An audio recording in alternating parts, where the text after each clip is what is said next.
Good evening my dear students. जैसा कि आप लोग जानते हैं, आज आप लोगों का मैथ का पेपर है। तो क्या है, मैथ के मॉडल पेपर के अकॉर्डिंगली ही आपका मॉडल का जो पेपर है वो कैसा आना है, इस पेपर की हेल्प से आप समझ पाएंगे। ठीक है, फर्स्ट में तो आपको 1 से लेकर 5 तक टिक द करेक्ट आएंगे, जो इस प्रकार आएंगे, आप देख सकते हैं। पहला क्या है, परिमेय संख्या निम्न में से जिस सक्रिय के लिए संवादित नहीं होती। जो परिमेय संख्या है वो किस चीज़ के लिए नहीं होती, सक्रिय के लिए समृद्ध नहीं होती। योग, गुणज, व्याकलन और भाग। तो इसका आंसर है बेटा भाग, डिवीज़न। सॉरी, भाग। ठीक है, नेक्स्ट अपन देखते हैं। एक चर वाला रेखीय समीकरण है। एक चर वाला रेखीय समीकरण है। ये है आपका 2 + x + 3 = 0। अगर अपन इसमें किसी की वैल्यू x की वैल्यू रखें और उसको सॉल्व करें, अगर वो जीरो में है और जो रेखीय है, तो वो रेखीय पर ये समीकरण कौन सा होगा आपका, फर्स्ट 2x + 3 = 0। ठीक है, नेक्स्ट क्वेश्चन क्या है, किसी बहुभुज के वह कोणों का योग होता है। तो ये होता है 360। ठीक है,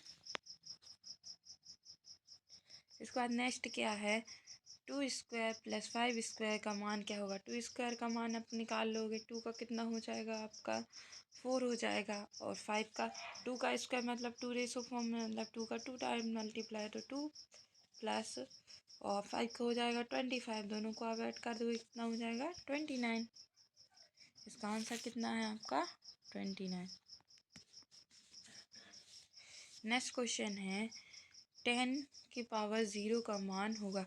अगर किसी संख्या में 0 अगर पावर है तो उसका मान 1 आता है।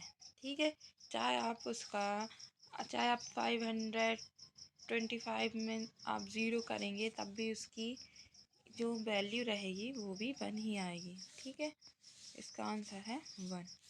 अब देखिए, नेक्स्ट चलते हैं। नेक्स्ट क्वेश्चन है आप लोगों के सामने कि दी हुई दो परिमेय संख्याओं के मध्य परिमेय समीकरण संख्याएं होती हैं, तो वो होती हैं बीच में अनंत होती हैं। ठीक है, जो अनंत होती हैं, इनकी संख्याएं क्या होती हैं, अनंत होती हैं।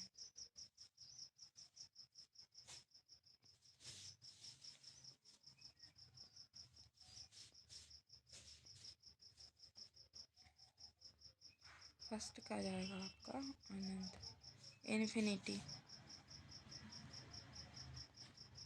ठीक है, नेक्स्ट देखिए, एक समबाहु का वह कोण 30 डिग्री का है तो उसकी संख्याएं कितनी होंगी।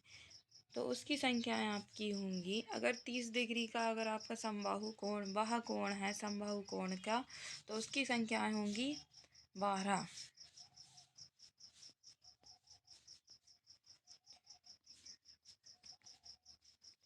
उसकी संख्याएं होंगी आपकी 12। तो ये जो 7 वाला है उसका आंसर होगा 12।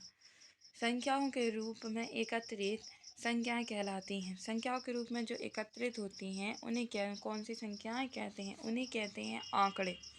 क्या कहते हैं, आंकड़े।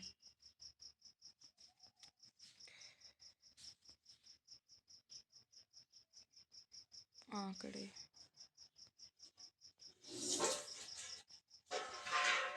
ठीक है, नेक्स्ट है आपका क्या, जीएसटी माल और इसका संक्षिप्त रूप लिखिए। जीएसटी का फुल रूप लिखना है, तो इसका होता है गुड्स एंड सर्विस टैक्स। ठीक है, इसके बाद है नेक्स्ट क्या है, 4 - 3 का मान कितना होगा। 4/-3 का मान क्या होगा, इसका होगा, अगर संख्या आपकी नीचे आएगी तो वो अपोन में आ जाएगी, जो रूट होती है वो अपोन में आ जाएगी। जैसे ही आपका 4 का 4 टाइम मल्टीप्लाई करेंगे, तो आप 4 का 3 टाइम्स मल्टीप्लाई करेंगे तो कितना आएगा, 64। क्या आएगा, 64 आएगा।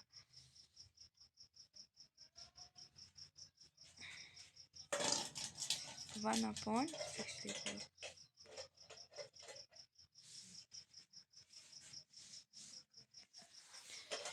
चलिए अब आगे बढ़ते हैं। बाकी के आपके क्वेश्चन आंसर हैं बेटा, क्वेश्चन आंसर्स को आप देख लीजिए। क्वेश्चन आंसर आपके कैसे आएंगे उसके अकॉर्डिंगली आप लोग सॉल्व करना कर लीजिएगा। पहला है किसी चतुर्भुज के 3 क्रमागत कोणों का मान आपको एंगल्स के दे दिए हैं और चौथा एंगल्स आपको निकालना है। तो तीनों को जोड़ देना और जो चतुर्भुज का जितना योग होता है उसमें से उसको घटा देना, तो वहाँ से आपका चौथे कोण का मान निकल आएगा। इसके बाद 2/3 -2 इसका मान निकालना है, तो इसका रेशो में मान निकालना है आपको। नेक्स्ट है आपका क्या, किसी कार्य में लगे व्यक्तियों की संख्या और पूर्ण होने के में लगे संख्याओं के का अनुपात निकालना है। ठीक है। इसके बाद है नेक्स्ट क्या है, सीटों की संख्या दे दी आपको, सीटों का भार दे दिया, इसको आपको सॉल्व करना है। इसमें जो x है उसकी वैल्यू को आपको निकालना है। इसके बाद है ऊर्ध्वतिर्यक के प्रयोग से x+2 इंटू x+3 को हल कीजिए। ठीक है। नेक्स्ट क्या है, सूत्र एकानेक पूर्णांक के प्रयोग से 35 स्क्वायर का मान निकालना है आपको। 35 का वर्ग निकालना है, इसका मान निकालना है। इसके बाद नेक्स्ट क्वेश्चन है, इसको सॉल्व करना है आपको। -2/3 ब्रैकेट -4/5 -1/3। पहले ब्रैकेट वाला सॉल्व कर लेना, दोनों का एलसीएम आ जाएगा, फिर बाहर वाला आप सॉल्व कर लेना।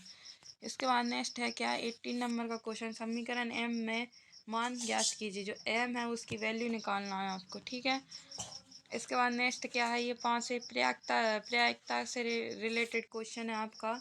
यदि एक फांसी को एक बार फेंको तो परिणाम 2 प्राप्त होता है, तो प्रायिकता कितनी होगी।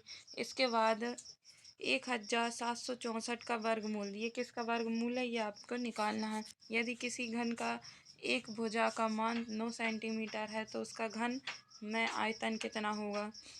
यदि नेक्स्ट क्वेश्चन क्या है, 25 विद्यार्थियों में से 72 विद्यार्थी गणित में रुचि रखते हैं, तो कितने विद्यार्थी मैथ में रुचि नहीं रखते। इन दोनों का आपको रेशो निकालना। कोई भी चीज़ हो परसेंटेज निकालना, कोई भी चीज़ हो अपने आप में 100 रहती है, तो मैथ का आप अलग कर लेना और टोटल स्टूडेंट्स अपन को दिए हैं तो आप वहाँ से उनको सॉल्व कर लेना।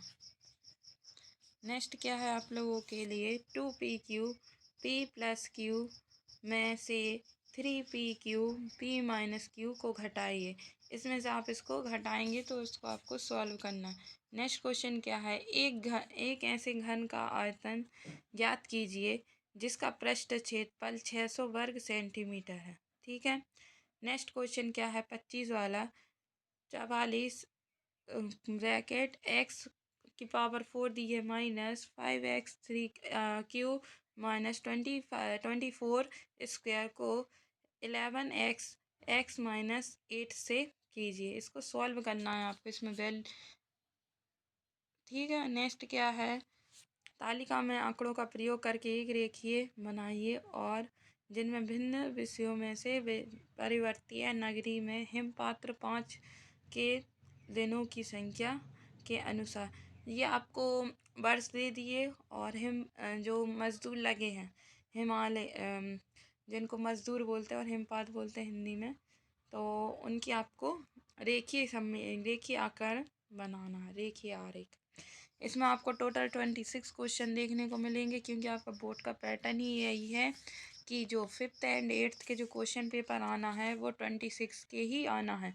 तो आप इनको ध्यान से करके चल जाइएगा। एक बार आप इसको देख लीजिएगा तो आपको बोर्ड का पैटर्न समझ में आ जाएगा कि आपको आपका पेपर कैसे करना है और कैसे क्वेश्चन आपको आपके पेपर में देखने को मिलेंगे। ठीक है। Best of luck for your exam.